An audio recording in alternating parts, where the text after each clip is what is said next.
Cientos de años después de la historia del diluvio de la Biblia, los misteriosos gigantes Nefilim han regresado. Pero, ¿cómo es que el diluvio no los aniquiló? Vamos a descubrirlo. Un día estaba facilitando una discusión sobre ángeles y demonios en la Biblia y dije algo que casi hace que una persona se caiga de su silla. Los Nefilim regresaron después del diluvio. Me miró con total incredulidad y me lanzó un desafío. Dijo, muéstrame un versículo de la Biblia que diga que los Nefilim regresaron. Después del diluvio hay mucho. Hay cosas extrañas sobre los Nefilim en otros escritos antiguos como el libro de Enoc y los apócrifos. ¿Pero hay algo en la Biblia misma? Todos en la sala me miraban para ver si podía encontrar un versículo que mostrara a los Nefilim vivos después del diluvio. Y de hecho existe. Te haré algo mejor. Te daré dos versículos. Génesis 6:4. La introducción a la historia del diluvio dice que los Nefilim estaban en la tierra antes y después del diluvio. Pero espera, hay más. Al menos 500 años después van a aparecer nuevamente. Después del diluvio, los israelitas serían esclavizados por los egipcios durante 400 años. Cuando finalmente escaparon, regresaron a la tierra que solían vivir en un lugar llamado Canaán, la tierra prometida. Pero alguien más estaba allí ahora, alguien aterrador. Números 13:33 dice esto: y allí vimos a los Nefilim, los hijos de Anac, que vienen de los Nefilim, y nos parecíamos a nosotros mismos como saltamontes, y así les parecíamos a ellos. Oh hombre, así es, realmente. Los gigantes, los misteriosos Nefilim, regresaron en la Biblia. ¿Pero cómo? Esto introduce un problema potencial porque tradicionalmente se enseña, si es que se enseña esto, que los Nefilim murieron cuando Dios envió el diluvio. Entonces, ¿hay una contradicción bíblica aquí? ¿Dios envió el diluvio para nada? Veamos si podemos resolver esto. Hay al menos 3 maneras de resolver este problema de las que hablan los eruditos de la Biblia, y una de ellas podría alterar su comprensión de la historia del diluvio, pero eso podría no ser algo malo. Me pregunto si resonará con alguna de estas teorías y guardaré la teoría más interesante para el final. Créeme, será revelador. La primera es inusual, por decirlo menos.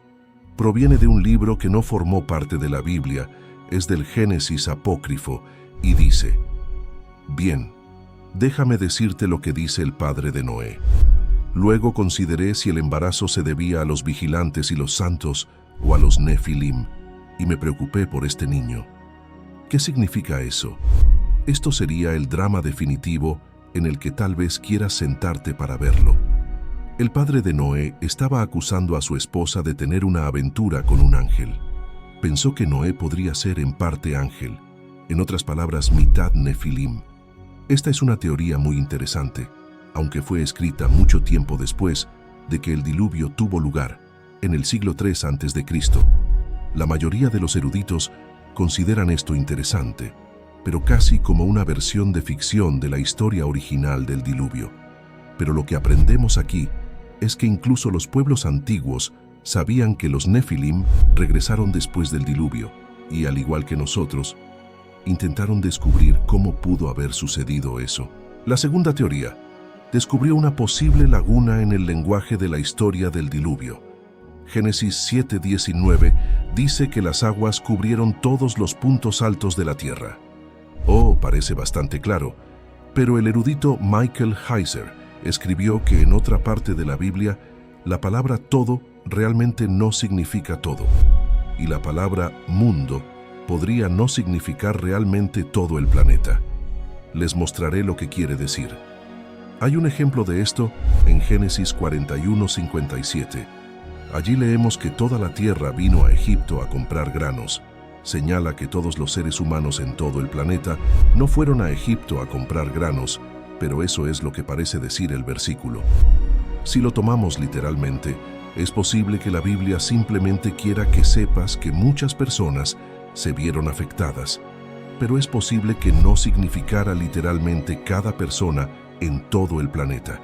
Por lo tanto, el contexto de toda la tierra podría referirse a todas las personas que la Biblia había mencionado hasta ahora, y en este contexto, la palabra mundo básicamente significaría el mundo de las personas de las que la Biblia ha estado hablando, el mundo de la humanidad, donde la humanidad son las tribus enumeradas en el Antiguo Testamento.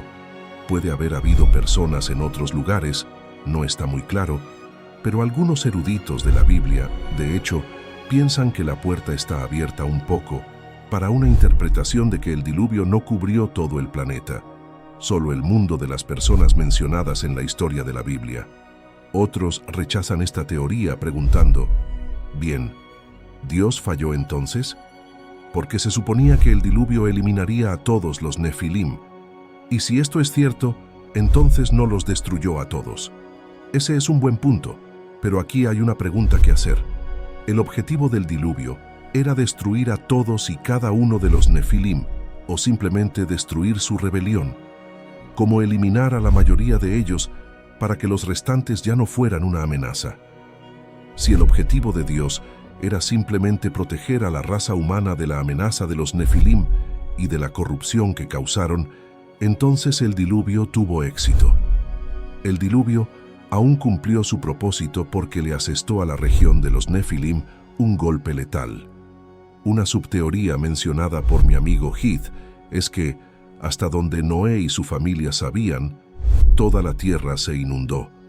Si te pones en la perspectiva de Noé, parado en sus zapatos en el arca, probablemente había agua hasta donde podía ver. Desde su perspectiva, todo en todas partes estaba cubierto de agua, pero tal vez en algún otro lugar lejano no estaba. La gente en el arca no sabría nada diferente. Y ahora la teoría final proviene de un pasaje de la Biblia que no esperarás. A muchas personas les cuesta explicar esto. Se trata de cubrirse la cabeza. ¿Alguna vez te has preguntado por qué las mujeres tenían que cubrirse la cabeza durante el período bíblico? Pablo lo insinúa en 1 Corintios. Usar un símbolo de autoridad en su cabeza. Ahora capte esto, debido a los ángeles. ¿Qué? ¿Debido a los ángeles? ¿Qué está sucediendo aquí? Esto insinúa otra teoría sobre cómo regresaron los Nefilim, y me pregunto si lo entendiste. Si no, encontramos otra pista sobre lo que Pablo podría haber querido decir en uno de los rollos del Mar Muerto. Se llama Documento de Damasco 2:16 al 19, y dice: muchos se han extraviado con tales pensamientos. Incluso los hombres fuertes y poderosos de la antigüedad vacilaron a través de ellos, y todavía lo hacen cuando anduvieron con su corazón voluntarioso. Los vigilantes del cielo cayeron, es decir, los ángeles, y fueron atrapados por él porque no observaron los mandamientos de Dios, sus hijos. Así que los hijos de los ángeles, que eran tan altos como cedros y cuyos cuerpos eran tan grandes como montañas, cayeron por él. ¿Quiénes son esos? Nefilim. Este es otro versículo sobre ángeles llamados vigilantes aquí, que codiciaban a las mujeres y tenían hijos con ellas. Sí, es un poco extraño, pero ¿cuál es la conexión con las coberturas para la cabeza? Necesitamos algunas pistas más. En realidad, hay una. El cabello largo es su gloria, porque el cabello largo le es dado como cobertura. Me pregunto si pueden ver el problema con la forma en que se ha traducido este versículo. Pablo acababa de decir unos versículos antes que las mujeres tienen que cubrirse el cabello correctamente, pero aquí dice que su cabello es su cobertura. Entonces, ¿cómo puede el cabello ser a la vez su cobertura y necesitar una cobertura? Pero el problema no es Pablo y el problema no es la Biblia misma. Esto va a sonar loco, así que quiero mencionar primero que esta teoría ha sido publicada en una revista académica, la Sociedad de Literatura Bíblica, y ha sido revisada por otros eruditos. Según el erudito Troy Martin de la Universidad Xavier, la palabra utilizada aquí para cubrir también se puede traducir como prepucio. No sé de qué otra manera decirte esto, pero la palabra testículo. Sí, es extraño, pero Pablo no quiso decir eso literalmente. Lo que realmente quiso decir fue que en el mundo antiguo se pensaba en el cabello largo como parte del sistema de reproducción, una extensión del sistema de reproducción. Y de hecho eso es exactamente lo que pensaban los antiguos durante este periodo. Si deseas conocer más detalles, debes buscar el trabajo de Troy Martin, pero es posible que hayas escuchado esto antes y simplemente no te diste cuenta. Déjame explicarte. Por ejemplo, ¿alguna vez has escuchado que el cabello largo es un símbolo de fertilidad? Piensa en eso por un minuto. ¿Por qué el cabello largo es un símbolo de fertilidad? Es posible que hayas escuchado que en otras mitologías es una forma mucho más suave de decir que se creía que el cabello largo era una extensión de los órganos reproductivos. Sabemos con certeza que los antiguos pensaban de esta manera sobre el cabello largo, desde los escritos de nombres famosos como Hipócrates, Tertuliano y Aristóteles. Se pensaba que una mujer que colgaba su cabello mientras se inclinaba la cabeza para orar causaba que los ángeles la codiciaran. Cuando Pablo hablaba de cubrirse la cabeza, de acuerdo con esta teoría, estaba pensando en Génesis 6:4. Sí, ese es el capítulo donde los Nefilim fueron creados por primera vez cuando los ángeles tomaron esposas humanas y se aparearon con ellas creando a los gigantes. Esto insinúa algo llamado teoría de la repoblación. Es la creencia de que los ángeles rebeldes se aparearon nuevamente con mujeres humanas después del diluvio para crear más Nefilim, que es exactamente lo que decía el documento de Damasco que vimos, que sugería que los ángeles impregnaron a más mujeres humanas después del diluvio. La Biblia misma no lo dice con certeza, pero Pablo no estaba dispuesto a correr ningún riesgo, por lo que dijo que las mujeres deberían cubrirse la cabeza. Así que nuestras teorías finales son: alguien en el arca era un Nefilim.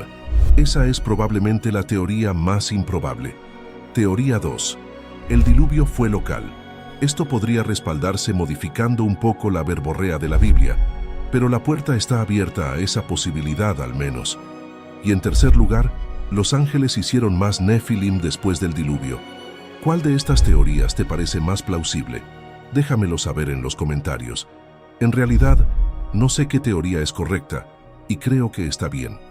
Esta es la respuesta. Hay algo que es una parte esencial de la Biblia. Es una parte importante de la historia, pero no es esencial. En realidad, está bien no tomar una posición sobre esto, pero encuentro la historia fascinante y espero que tú también lo hagas. No tenemos una respuesta clara sobre cómo regresaron los Nefilim. Lo único que la Biblia dice con seguridad es que de alguna manera regresaron, y la gente ha estado luchando con este misterio desde el período bíblico. Si quieres investigar este tema por tu cuenta, te recomiendo encarecidamente el libro Sobrenatural o la versión más detallada del Reino Invisible. Ambos son del Dr. Michael Heiser. Probablemente te estés preguntando si los Nefilim regresaron. ¿Qué les pasó? Créelo o no, la historia de los Nefilim conduce a una confrontación directa con el mismo Jesús. Sí, creo que es algo que la mayoría de la gente extraña, pero suscríbete si quieres saber más porque vamos a llegar allí.